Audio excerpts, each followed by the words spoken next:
Αν τα ζώδια ήταν τύποι μπαμπάδων, πάμε. Κρυός. Ο μπαμπάς που δεν παίζει απλά με το παιδί. Θέλει να κερδίσει. Ταύρος. Ο ήρεμος, περιποιητικός, κάτσε να φάμε πρώτα και όλα θα λυθούν. Δίδυμος. Ο μπαμπάς φιλαράκι που μιλάει περισσότερο από όλους και αλλάζει θέμα κάθε 3 λεπτά. Καρκίνος. Ο μπαμπάς που ζει για το παιδί του. Υπερπροστατευτικός, διαισθητικός, νιώθει πριν καν μιλήσεις.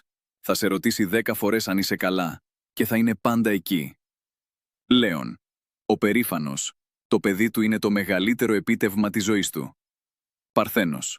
Ο οργανωτικός. Πρόγραμμα. Κανόνες. Πλύνε τα χέρια σου.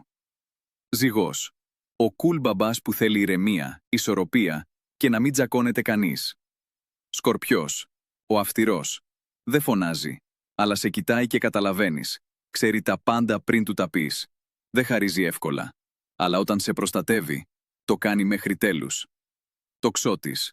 Ο μπαμπάς για βόλτες, εμπειρίες και πάμε να φύγουμε τώρα. Εγώκερος.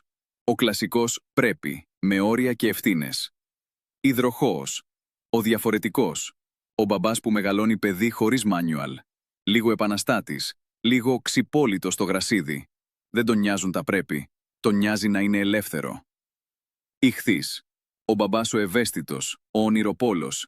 Δεν παίζει απλά, χτίζει κόσμους. Κάστρα, ήρωες, ιστορίες πριν τον ύπνο που δεν τελειώνουν ποτέ. Μπαίνει στη φαντασία του παιδιού και μένει εκεί. Κάπου εδώ. Κάποιος σου ήρθε κατευθείαν στο μυαλό. Κάνε τον tag ή στείλ του το βίντεο. Και πες μας σε ποιο ζώδιο έπεσα μέσα.